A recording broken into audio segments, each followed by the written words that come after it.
할렐루야. 오늘도 하나님의 은혜와 평강이 사랑하는 모든 성도님들과 함께 하시기를 바랍니다. 벌써 사순절 8일째를 맞게 됐습니다. 세상의 소란함은 잠잠해지지 않고 코로나 바이러스 확진자들은 계속 늘어만 갑니다. 마스크를 사는 것도 쉽지 않고 경제가 위축되어 사람들의 마음이 얼어붙어 있는 것 같습니다.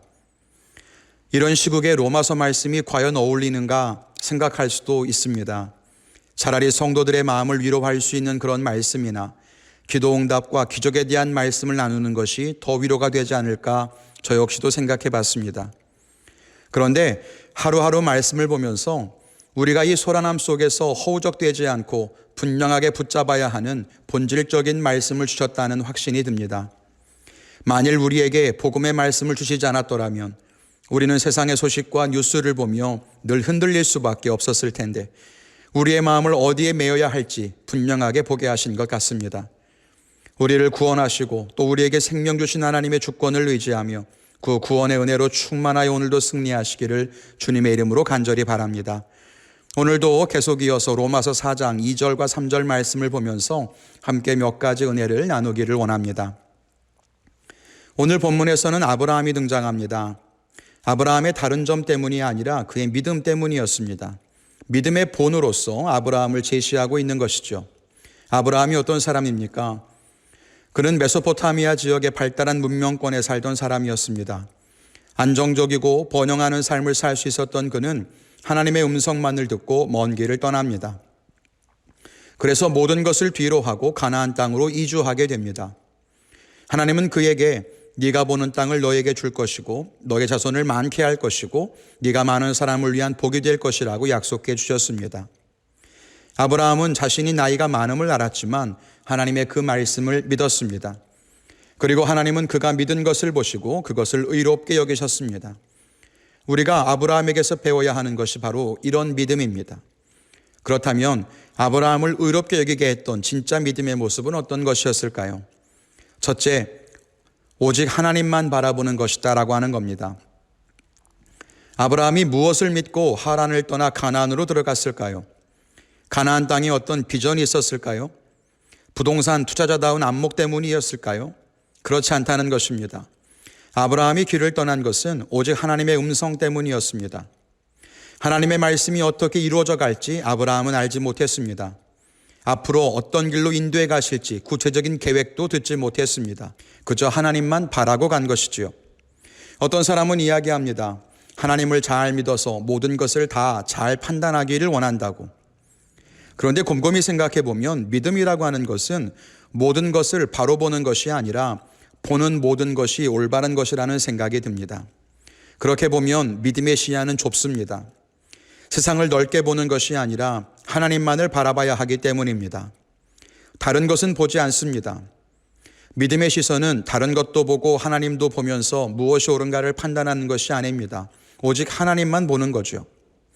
예전에 신학 공부를 할 때 한 교수님이 다른 종교에 있는 명상과 기독교의 묵상의 다른 점을 설명하면서 명상은 생각의 잡념을 하나씩 다 버리고 모든 것을 비우는 것이라고 한다면 기독교의 묵상은 다른 것을 버리고 하나님께만 집중하는 것이라고 했던 이야기가 기억이 납니다. 믿음이란 그런 것입니다. 환경의 어려움 보지 않고 다른 사람들의 선택 보지 않고 하나님은 어떻게 말씀하시는가를 보고 하나님은 어디로 인도하시는가를 보는 것입니다. 우리가 이런 믿음을 가지고 살아갈 수 있기를 바랍니다. 세상 일에 무심해야 한다는 말도 아니고 속셈하는 단절된 금욕의 삶을 살아야 한다는 말도 아닙니다.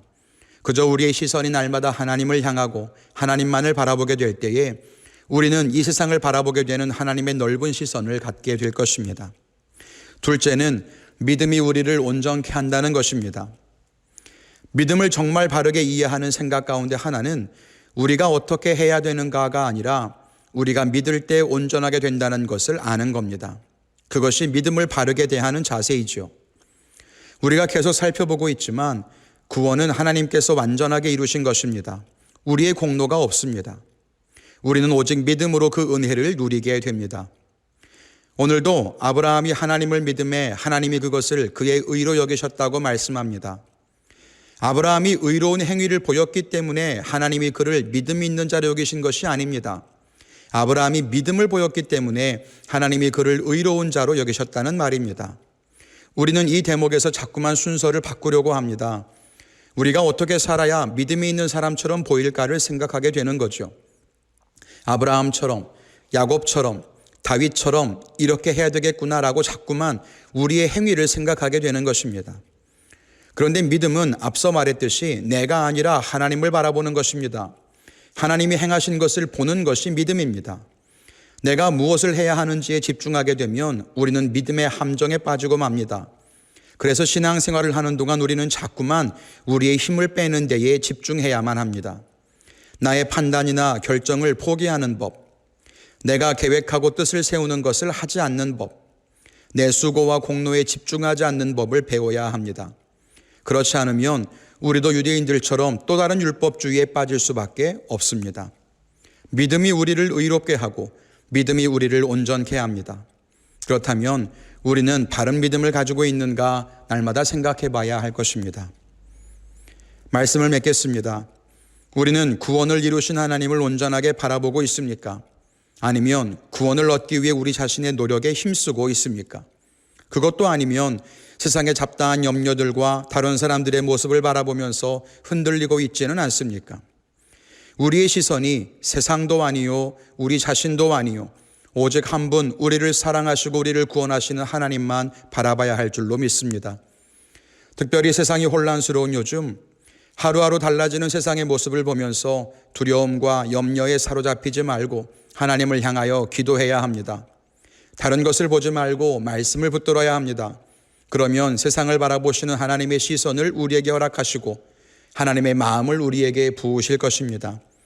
믿음으로 하나님 앞에 서서 날마다 세상을 이기는 우리 모든 성도님들이 되시기를 주님의 이름으로 간절히 축원을 드립니다.